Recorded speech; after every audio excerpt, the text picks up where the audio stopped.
You hear it before you see it. Miles away, still marching up through the ruined French countryside, you hear a low, rolling growl on the horizon that never quite stops. The older men in the column do not look up. They have heard it before. You have not. That sound is the guns, and it is the first thing the Somme gives you, the understanding that you are walking toward something that does not sleep. It is the summer of 1916. You are a British soldier, and this is your first day in the trenches. By nightfall, you will have learned things about fear and filth and the strange courage of ordinary men that no one back home will ever fully understand. And the most terrible truth of all is one that you cannot yet know, that the day you are about to live through is a quiet one. You came up in the dark because everything near the line is done in the dark. In daylight, the ground behind the front is watched by German observers and hanging balloons, and anything that moves is a target for the guns. So you marched through the night, out of the shattered village where the transport stopped, and into a long, narrow ditch cut into the earth called a communication trench. This is the only way to reach the front line.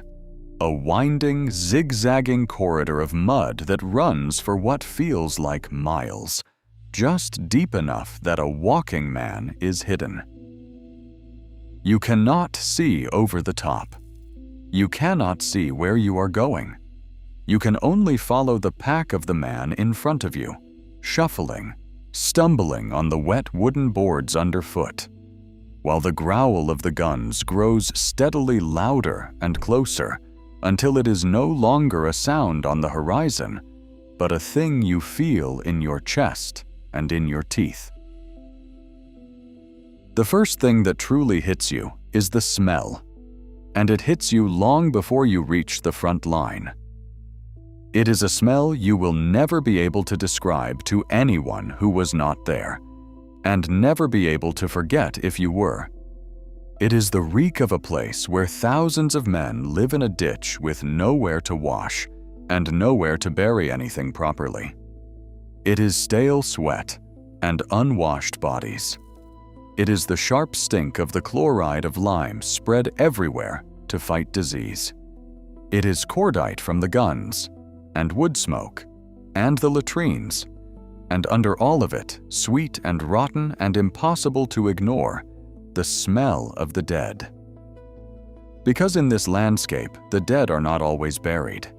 They lie out in the open ground between the lines, and sometimes they are built right into the walls of the trench itself, and the living simply learn to breathe beside them. On your first day, that smell will make you gag. By your third, you will barely notice it. That, more than anything, is what the trenches do to a man. At last, the communication trench opens out, and you are in the front line. Take a moment to understand where you now stand, because this ditch is going to be your entire world. In front of you is a wall of packed earth and sandbags called the parapet, taller than your head. All that stands between you and the enemy. Cut into that wall, about knee height, is a wooden ledge called the fire step, where men stand to look and shoot over the top. Behind you is a lower wall, the parados, to protect your back from shells bursting behind the line. The trench does not run straight. It is cut into a constant zigzag of sharp corners, so that if a shell lands inside it, or an enemy gets into it, the blast and the bullets cannot travel far along its length. Under your boots are wooden slats called duckboards, laid over the mud and the water that collects in the bottom, and beneath those boards, in many places, the water sits black and stagnant and cold. The whole thing is barely wide enough for two men to squeeze past each other. And it goes on like this same cramped, filthy, winding ditch for hundreds of miles, from the coast of Belgium all the way to the mountains of Switzerland. Two great armies, dug into the ground, staring at each other across a strip of poisoned earth. That strip of earth in front of you has a name, and everyone here says it with a kind of quiet dread. No man's land. It is the ground between your wire and the German wire, and it might be a few hundred yards across, or in places it might be less than the length of a cricket pitch. It is a wasteland of shell craters, splintered stumps that were once trees, tangles of rusting barbed wire, and the still shapes of men who went out and did not come back. In the daytime, no living thing crosses it, because to lift your head above the parapet in daylight is to invite a bullet. Somewhere out there, hidden and patient, a German sniper is watching your line through a telescopic sight, waiting for a careless man to show his face against the sky. The veterans teach you this within minutes of your arrival, and they teach it hard. Keep your head down. A curious new man who wants one look at the enemy, one glance over the top in the sunlight, can be dead before the sound of the shot even reaches his friends. Men die here not in great heroic charges, but in an instant, for the sin of standing up straight. The soldiers you have joined are not what you expected. You imagined, perhaps, fierce warriors. What you find are exhausted, filthy, red-eyed men who look far older than their years, caked in dried mud, moving slowly, speaking little. They watch you come in with a flat, unreadable expression, the look of men measuring how long you will last. But there is no cruelty in it. Within an hour, one of them has shown you where to put your kit, shared a mouthful of stewed tea so strong it is almost black, and passed you a cheap woodbine cigarette, because tobacco is one of the few comforts this place allows, and the smoke keeps the smell and the flies at bay. These men have a grim, dark humor that never quite goes away. Jokes about the rats, jokes about the food, jokes about death itself. And you will come to understand that this humor is not disrespect. It is armor. It is the only way the WW1 can survive a place like this. Then you meet the other residents of the trench, the ones nobody invited. The rats. They are everywhere, and they are enormous. Some the size of a small cat, grown fat and bold on the plentiful food this landscape provides, and you understand with a lurch of horror exactly what that food has been. They run over the sandbags in broad daylight. They run over sleeping men in the dark. They will chew through a pack to reach a biscuit and steal food from a man's hand if he dozes off. And they are only the largest of your tormentors. In the seams of your uniform, within a day or two, will come the lice, breeding in their thousands against the warmth of your skin, itching without mercy, impossible to be rid of no matter how you scratch or burn them out. Every man in this trench is crawling with them. It is simply part of being here, one more small daily misery stacked on top of all the rest. There is another enemy in this trench, and it comes from below, from the water itself. The bottom of the trench is rarely dry. Rain, groundwater, and the churned-up marsh of the battlefield all drain down into these ditches, and no matter how many duckboards are laid, the wet always finds you. Your boots are soaked within the hour and stay soaked. And a man who stands for days in cold water and mud, unable to take his boots off, unable to dry his feet, begins to develop a condition the army has learned to dread. Trench foot.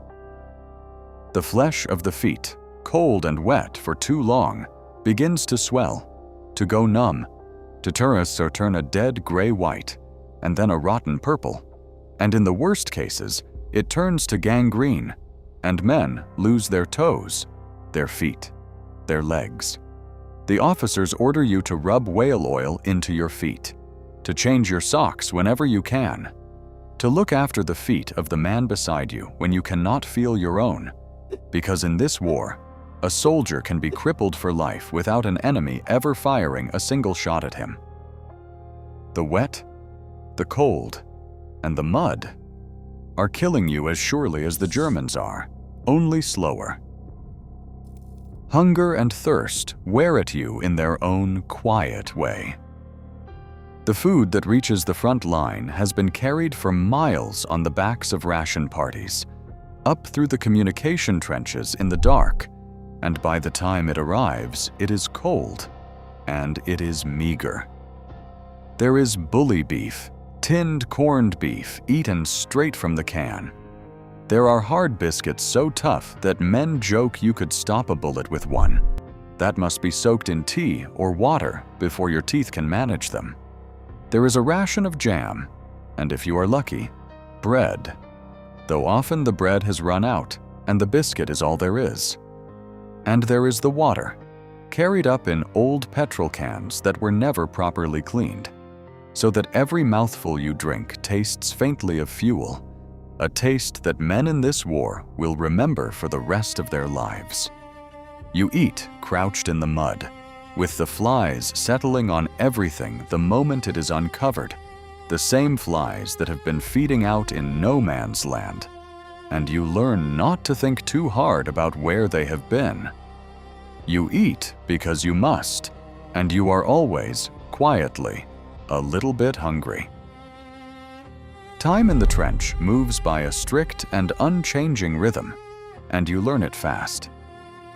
The most important moment of the day comes at first light.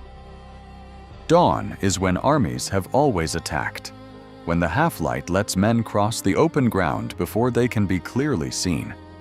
And so every morning, in the cold and the dark before sunrise, the whole line performs a ritual called Stand To.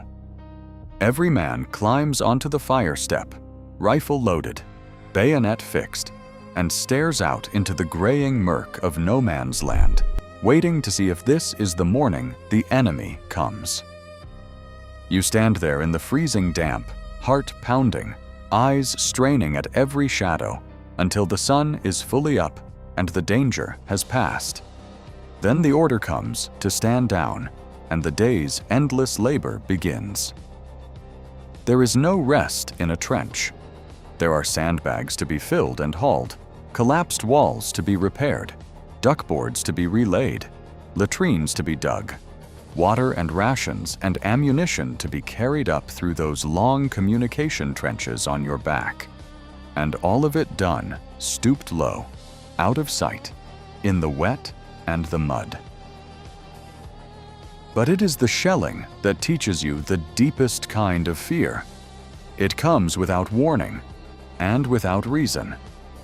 One moment the line is quiet, and the next the air is torn apart as German artillery finds your stretch of trench. The men have names for the shells, grim little nicknames, whiz-bangs for the small fast ones that arrive before you even hear them coming, Jack Johnsons for the big ones that burst in a cloud of black smoke. There is nothing you can do. There is no enemy to fight, no charge to make, no skill or courage that helps you. You can only press yourself against the cold wall of the trench, make yourself as small as you can, and endure, while the ground heaves and the noise crushes the thoughts out of your head, and you pray, if you are a praying man, that the next one does not land on you. Somewhere along the line, it lands on someone. And this, you slowly realize, is what kills most men in this war. Not the glorious battle, the waiting, the shell that comes for you while you are carrying a sandbag or brewing a cup of tea on a day when nothing was supposed to happen at all. Night does not bring peace, only a different kind of danger, because darkness is when the trench comes alive. The moment the sun goes down, the work that cannot be done by day begins. Parties of men climb out over the top and crawl into no man's land itself, to repair the barbed wire, to dig, to listen for the enemy, to search for the wounded and the dead. Out there in the dark, with the German line only yards away, the smallest sound can bring a burst of machine gun fire sweeping across the ground. And every so often, the night is ripped open by a flare, a rocket fired high into the sky that bursts into a blinding white light and drifts slowly down on a little parachute, turning night into a ghastly, shadowless day. When a flare goes up, every man caught in the open freezes, absolutely still, because it is movement that catches the eye, and to be seen out there is very likely to die out there. You lie flat in the mud, your face pressed to the cold earth, and you wait, heart hammering, for the light to burn out and the merciful dark to come back. And then, somehow, your first day is over. You have not fired a shot in anger. You have not seen a great battle. You have simply survived 24 hours of cold and filth and labor and sudden random death in a ditch that stinks of the dead. You huddle in a scraped-out hollow in the trench wall called a dugout, wrapped in a wet greatcoat. The rats moving in the dark nearby, the guns still grumbling on the horizon, and you try to sleep. And here is the thing that you, on this ordinary first day, cannot know. This quiet is not the shape of the war. It is the held breath before it. All along this line, for weeks, the guns have been building toward something. A great bombardment, a great attack, the big push that the generals promise will finally break the German line and end the slaughter. It will come on the first day of July, 1916. And when the whistles blow and the men climb out of these trenches and walk into no man's land in the morning sun, that single day will become the bloodiest in the entire history of the British Army. Nearly 60,000 men killed and wounded between sunrise and nightfall. Many of the tired, joking, mud-caked men who shared their tea with you tonight will be among them. But that is still to come. Tonight, you have only survived your first day. And in the trenches of the Somme, in the summer of 1916, survival, for one more day, is the only victory there is.